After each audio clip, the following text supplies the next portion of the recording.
तेजस्वी यादव के हाथों अपमानित होने के बाद असदुद्दीन ओवैसी जो है वो अपने प्रत्याशियों की घोषणा कर चुके हैं और ये घोषणा बता रहा है कि वो अब तेजस्वी यादव से बदला लेने के मूड में है। वो कह रहे हैं कि भाई साहब, हम जो प्रत्याशी उतारेंगे वो ये सोच के उतारेंगे कि भाई हमारे अस्मिता की रक्षा कर सके, और तेजस्वी यादव जो कि उनको सपोर्ट नहीं कर पाए उनको सबक भी सिखा सके। अब भाई, अब ये लड़ाई जो है वो असदुद्दीन ओवैसी के नाक की लड़ाई है, सम्मान की लड़ाई है, आत्मसम्मान की लड़ाई है, और इसको लेके उन्होंने सीटों की घोषणा की है। आप जब सीटों के बारे में समझेंगे, जानेंगे, तो आपको पता लग जाएगा कि आखिरकार असदुद्दीन ओवैसी के मन में चल क्या कुछ रहा है और वो इस सीट के घोषणा से किस तरीके से तेजस्वी यादव से आगे चल के बदला लेंगे। पूरी कहानी आपको बताएंगे, लेकिन उससे पहले मेरा परिचय जान लीजिए। मेरा नाम है रजत और आप जनता जंक्शन देख रहे हैं। असदुद्दीन ओवैसी को ठुकरा दिया गया तेजस्वी यादव के हाथों, और उसके बाद से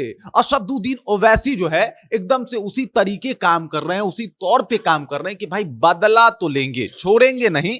और अब उन्होंने अनाउंस कर दिया था कि 100 सीटों पे हम अपने प्रत्याशी उतारेंगे, लेकिन फिलहाल 16 जिलों में वो कौन कौन से सीट पे लड़ेंगे इसकी पहली सूची उन्होंने जारी कर दी है, और उसके बाद जो है कहा है कि आगे हम आने वाले सूची में बताएंगे। दरअसल किशनगंज में पहुंच के अख्तरुल ईमान ने इसकी जानकारी दी, और वहां पे तमाम जो है AIMIM के कार्यकर्ता भी मौजूद थे, और उन्होंने बताया कि भाई साहब वो किस तरीके से चुनाव लड़ेंगे। मैं आपको बता दूं कि किशनगंज के 4 सीटों पर चुनाव लड़ने की जो है वो तैयारी की जा रही है। ये सीटें बहादुरगंज, ठाकुरगंज, कोचाधाम और किशनगंज है। इसके अलावा पूर्णिया जिले के अमौर, बयासी और कस्बा सीट जो है वहां से चुनाव लड़ने की घोषणा हो चुकी है AIMIM की। कटिहार जिले के बलरामपुर, प्रणामपुर, मनिहारी, कदवा, बरारी सीट पर जो है वो चुनाव लड़ने की तैयारी जो है वो कर रहे हैं। इसके अलावा अररिया जिले के अररिया और जोकीहाट जो है उस सीट पे चुनाव लड़ने की तैयारी जो है वो AIMIM कर रहा है। इसके अलावा अगर बात की जाए तो प्रदेश अध्यक्ष अख्तरुल ईमान ने कहा कि गया जिले की शेरघाटी और बेलागंज सीट से जो है वो चुनाव लड़ेंगे। मोतिहारी जिले के ढाका और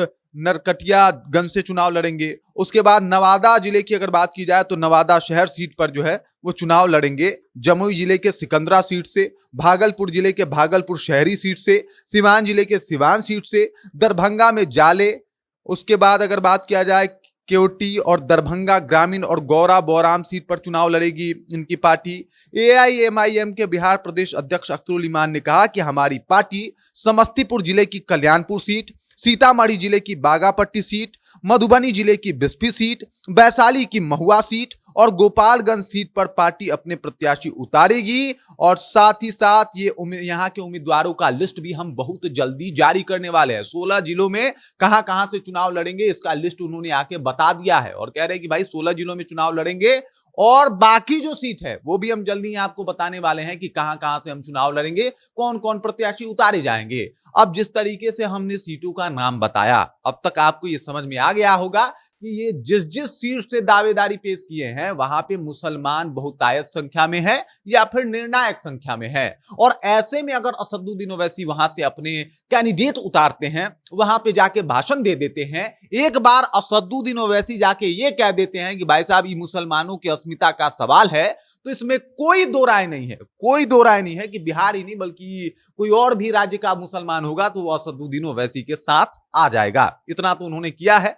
अब ऐसे में वो जाएंगे, प्रचार भी करेंगे, अपने कैंडिडेट के लिए वोट भी मांगेंगे, तो समस्या तेजस्वी यादव के लिए बढ़ सकती है। MY समीकरण टूट जाएगा। लेकिन सबसे ज्यादा दर्द तो तब होगा कि उन्होंने ऑफर सामने से ठुकराया था असदुद्दीन ओवैसी का, और उसके बाद ये इतना करारा उनको समस्या झेलना पड़ा। या फिर यूं कह ले कि अगर असदुद्दीन ओवैसी का फॉर्म चल गया तो तेजस्वी यादव को हारना पड़ सकता है। इसके आंकड़े भी स्पष्ट होते हुए दिखाई दे रहे हैं। अब ऐसे में तेजस्वी यादव क्या करेंगे, असदुद्दीन ओवैसी का अगला स्टेप क्या होगा, अगली रणनीति क्या होगी, ये भी देखना इंपॉर्टेंट होगा। कौन कौन प्रत्याशी यहां से उतारे जाएंगे, जैसे ही खबर मिलेगी आप तक पहुंच जाएगी। बाकी आप देखते रहिए जनता जंक्शन, और मेरा नाम रजत है।